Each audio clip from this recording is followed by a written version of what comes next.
Well, hello everybody and welcome back to my channel. I haven't done any videos recently because there's not been anything worth doing a video on. I've done a few minor electronic projects, but they wouldn't have been very interesting.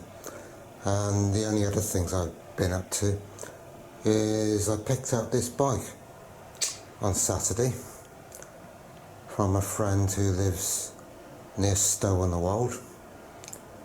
He used to have an electric bike which got stolen about a year ago, and anyway, we were talking about bikes, and I said to him, "You got any plans to buy another electric bike?" He said, well, he would like to get his confidence back on riding by getting this bike here back on the road again, and possibly taking it to a cycle shop to check it over. He doesn't drive because of medical conditions, so he's limited.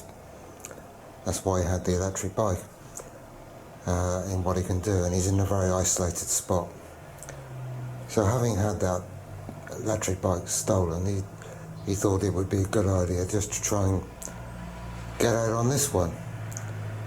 But when we went into the building he had it stored in, everything was soaking wet, leaking roof, whatever. And the bike, when we dragged it out, was in a hell of a bad state. For instance, the chain was absolutely seized up solid with rust. There was no way you could even turn the crank, it was that bad. So I said to him, well, do you want me to take it home and have a look at it for you? And he said, yes, that would be very kind of you and all that. So the chain was the worst bit. Gears didn't work properly either. Brakes didn't work properly either, but getting that chain unseized with the amount of rust on it was a hell of a job. I did think at one point, this is going to need a new chain. I actually had to clamp a small vise on the links in places, and then using pliers and soaking it in oil. I needed an enormous amount of strength just to shift the rusted links. They were so bad. Took me best part of 45 minutes to do that, I reckon. But I did it, much to my surprise. And now we have a working chain, which is perfect. No problems at all. And as I said, the gears weren't working. They were good on the back. No problems with them shifting. And it's got twister grips on the handlebars for gear shifting. 7 cogs on the back, 3 on the crank. And the crank ones were the worst ones. There was a fair bit of adjustment needed doing on those. But I've got it all working perfectly now. And then there was the brakes. You've got your normal brake blocks on the rims, so they needed a fair bit of adjustment. And I did take it for a quick test drive. I think it was Monday. So I was working roughly, it took me roughly 24 hours to get this bike in a fit state. And apart from the fact that the mud guard, which was on here, I've taken it off. Every time I turned a corner, I was hitting my foot on the mud guard. So I don't know how you ride it like that, but I want to give it another try, possibly today, if the weather clears up, and to see if it's now in full functioning order, and I think it probably is. But I can't ride it with that bloody mud guard on it. I'd be forever catching my foot on it. And apart from that, that wasn't the subject of the video, of course. We'll get on to that in a minute. But pump the tyres up. They seem fairly okay now. They say pump them up to 70 psi. That frightens me in case they explode. I put them up to about 40, and they're pretty solid now. So maybe testing that later. But what I wanted to get onto today is back to the old electric bike. I've got two batteries for the electric bike. One's on charge at the moment, over there. This is the original battery. I'm absolutely certain it's the original battery, because I marked it with gold paint around there, and I marked the new one with silver paint around the key lock. And when they gave me the new battery, which I bought a few months ago, because I wanted one as a spare, and possibly to take it on long rides. Yeah, when they gave me the new battery, they also gave me a battery plate which fixes on the bike, and this connector with wires coming out of it. So I fixed the battery plate on the bike. Well, I'll show you that. That's the plastic battery plate, which normally goes on the down there, but I thought I'd fix it up on the rack on the back. It's central, so you can carry a spare battery for longer rides, and it gives you it makes because it's central in the middle of the bike, it will help with, it wouldn't be unstable, if you see what I mean. It's all the weight's in the middle, rather than carrying it in one of the panniers. Anyway, back to where I was. So I've got these two batteries, right, and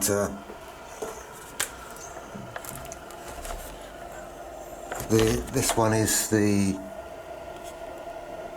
first one with gold paint around it. So it's had a lot more discharge cycles, charge-discharge cycles, than the new one over there. And really I should have done this test, which is to try and measure the capacity of the battery and see how they degrade over time. And it would be interesting to compare the older battery with the new battery. So that's what I intend to do today. But you've got to be very careful with these wires though. You've got 42 volts on there at loads and loads and loads of amps. If you short those out, that will ruin your day. It might, and it'll probably ruin your week and possibly ruin your life. Because there's a tremendous amount of energy in one of these batteries. But what I need to do now is to connect it up to my electronic load there, which will do, and I know it's flickering due to the multiplex speed and the camera shutter speed and all that rubbish. But what I want to do is do a battery amp hour capacity test, because I believe they were specified at 13 amp hour batteries, and at fully charged voltage they're up to 42 volts, and I think the end voltage I will set on the electronic load, not to take the battery too low, would be around 34 volts, because way back when I first got the bike I did run it completely flat, the battery, and I think the electronic control system cut the motor at 34 volts. So now I need to wire all this up and start the test. I'll probably set up a current draw of 3 amps on the load, and that would equate to around 150 watts, which would be around what you'd be using when you're using the bike. So I need to just wire some things up now, and we can see how we get on. So we're all wired up, and if I press the set, you can see that I've set the current drain to 3 amps. That's fine. So I believe I can now start the test. So I press on. As you can see, the voltage immediately starts to drop from 41 or nearly 42, whatever it was. I actually brought the meter out here, but I don't think I need it to do this test. And then what happens is it will just draw 3 amps continuously, and then you get a reading of your ampere hours in the battery. As I think I said, they were supposed to be 13 amp hour. So I don't expect them to come up to that, but we shall see what happens anyway. So if we're running at 3 amps with a 13 amp hour, I reckon about 4 hours that voltage would have dropped down to 34ish volts, and we get a reading then of the total capacity. So nothing more I can do now, just got to wait and come back in 4 hours approximately. I'll come in here and check it occasionally just to make sure nothing's combusted. Okay, well, roughly 3.5 hours later, we've nearly completed the test. Got to 10 millivolts to go. Well, in theory that should be it. The load should switch off now at 34 volts. But sure it will soon. Come on. Yeah, it's switched off. So there you go. And of course with the load off, voltage goes up a little bit. And there is some small amount of capacity left in the battery, but nothing worth talking about. And what can we say about that? Well, we've achieved 11 amp hours. So not 13. Never really expected it to be 13. I'm sure it may have been a little bit more when it was new, but I don't think it would have ever been 13 like they said. I still didn't expect it to get to 11, but it has. So better than I expected in some ways. So what I'm going to do is disconnect this one, put it back on charge, and try the other one. First of all, I'm going to write on a label on the battery the date, which is the 12th of the 1st, 23, 11 amp hour. Okay, and disconnect it. Being very careful not to blow myself up, and get the other one on. And the next battery is connected, which is a lot newer. Had it probably 6 months, maybe a bit more. And we're reading with no load, 41.8 volts. Go ahead, press the self-destruct button. Off we go. Oh no, what am I doing? I need to press on. That's it. And let it go. Another 3.5 hours of not watching it continuously.